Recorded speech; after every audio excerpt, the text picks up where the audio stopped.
ओम नमः शिवाय। नमस्कार, भक्ति भजन चैनल में आपका स्वागत है। आज हम सुनेंगे सोमवार व्रत कथा। सोमवार का दिन भगवान शंकर को समर्पित होता है। आज के दिन भक्त भोलेनाथ को प्रसन्न करने के लिए विशेष पूजा अर्चना करते हैं। कुछ लोग आज के दिन व्रत भी रखते हैं ताकि शिव की विशेष कृपा प्राप्त की जा सके। बाबा भोलेनाथ के आशीर्वाद के लिए आप भी सोमवार का व्रत कर रहे हैं तो शिव व्रत कथा को पढ़कर या सुनकर इस उपवास को पूरा करें। एक समय की बात है कि किसी नगर में एक साहूकार रहता था। उसके घर में धन की कोई कमी नहीं थी, लेकिन उसकी कोई संतान नहीं थी। इस कारण वह बहुत दुखी था।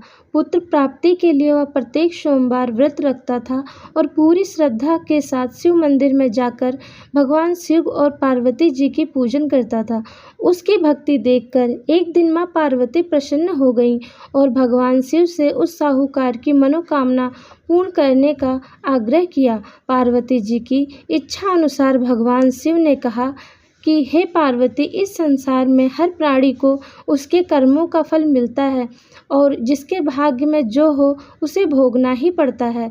लेकिन पार्वती जी ने साहूकार की भक्ति का मान रखने के लिए उसकी मनोकामना पूर्ण करने की इच्छा जताई। माता पार्वती के आग्रह पर शिव जी ने साहूकार को पुत्र प्राप्ति का वरदान तो दे दिया, लेकिन साथ ही यह भी कहा कि उसके बालक की आयु केवल 12 वर्ष होगी। माता पार्वती और भगवान शिव की बातचीत को साहूकार सुन रहा था। उसे ना तो इस बात की खुशी थी और ना ही दुख। वह पहले की भांति शिव की पूजा करता रहा। कुछ समय के बाद साहूकार के घर एक पुत्र का जन्म हुआ। जब वह बालक 11 वर्ष का हुआ तो उसे पढ़ने के लिए काशी भेज दिया गया। साहूकार ने पुत्र के मामा को बुलाकर उसे बहुत सारा धन दिया और कहा कि तुम इस बालक को काशी विद्या प्राप्ति के लिए ले जाओ और मार्ग में यज्ञ कराना। जहाँ भी यज्ञ कराओ वहाँ ब्राह्मणों को भोजन कराते और दक्षिणा देते हुए जाना। दोनों मामा भांजे इसी तरह यज्ञ कराते और ब्राह्मणों को दान दक्षिणा देते काशी की ओर चल पड़े। रात में एक नगर पड़ा जहाँ नगर के राजा की कन्या का विवाह था, लेकिन जिस राजकुमार से उसका विवाह होने वाला था वह एक आंख से काना था। राजकुमार के पिता ने अपने पुत्र के काना होने की बात को छुपाने के लिए एक चाल सोची। साहूकार के पुत्र को देखकर उसके मन में एक विचार आया। उसने सोचा क्यों ना इस लड़के को दूल्हा बनाकर राजकुमारी से विवाह करा दूं।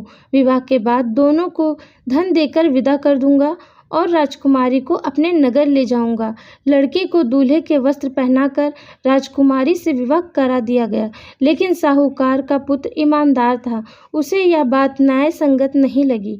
उसने अवसर पाकर राजकुमारी की चुन्नी के पल्ले पर लिखा कि तुम्हारा विवाह तो मेरे साथ हुआ है, लेकिन जिस राजकुमार के संग तुम्हें भेजा जाएगा वह एक आंख से काना है। मैं तो काशी पढ़ने जा रहा हूँ। जब राजकुमारी ने चुन्नी पर लिखी बातें पढ़ी तो उसने अपने माता पिता को यह बात बताई। राजा ने अपनी पुत्री को विदा नहीं किया, जिससे बारात वापस चली गई। दूसरी ओर साहूकार का लड़का और उसका मामा काशी पहुँचे और वहाँ जाकर उन्होंने यज्ञ किया।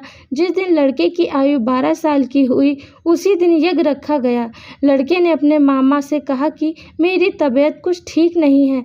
मामा ने कहा कि तुम अंदर जाकर सो जाओ। शिव जी के वरदान अनुसार कुछ ही देर में उस बालक के प्राण निकल गए। मृत भांजे को देखकर उसके मामा ने विलाप शुरू किया। संयोगवश उसी समय शिव जी और माता पार्वती उधर से जा रहे थे। पार्वती ने भगवान से कहा, स्वामी, मुझे इसके रोने के स्वर सहन नहीं हो रहा है। आप इस व्यक्ति के कष्ट को अवश्य दूर करें। जब शिव जी मृत बालक के समीप गए तो वह बोले कि यह उसी साहूकार का पुत्र है जिसे मैंने 12 वर्ष की आयु का वरदान दिया। अब इसकी आयु पूरी हो चुकी है। लेकिन मातृभाव से विभोर माता पार्वती ने कहा कि हे महादेव, आप इस बालक को और आयु देने की कृपा करें, अन्यथा इसके वियोग में इसके माता पिता भी तड़प तड़प कर मर जाएंगे।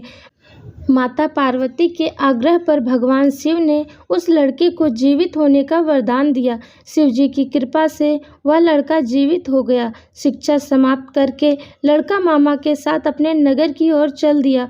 दोनों चलते हुए उसी नगर में पहुंचे जहां उसका विवाह हुआ था। उस नगर में भी उन्होंने यज्ञ का आयोजन किया। उस लड़के के ससुर ने उसे पहचान लिया और महल में ले जाकर उसकी खातिरदारी की और अपनी पुत्री को विदा किया।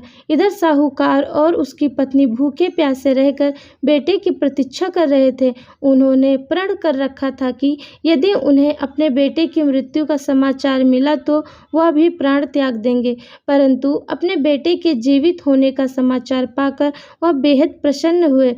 उसी रात भगवान शिव ने व्यापारी के स्वप्न में आकर कहा कि हे श्रेष्ठी, मैंने तेरे पुत्र सोमवार के व्रत करने और व्रत कथा सुनने से प्रसन्न होकर तेरे पुत्र को लंबी आयु प्रदान की है।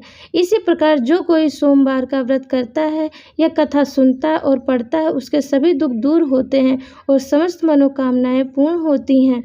बोलो भोले शंकर की जय, माँ गौरी की जय। सोमवार व्रत की आरती।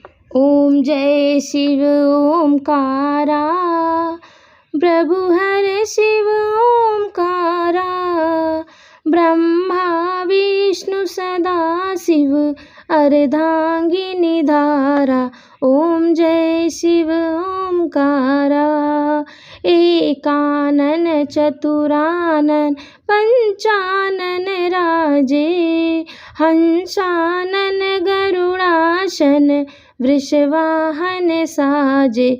ओम जय शिव ओमकारा, दो भुज चार चतुर्भुज, 10 भुज ते सोहे, तीनों रूप निरखता त्रिभुवन मन मोहे।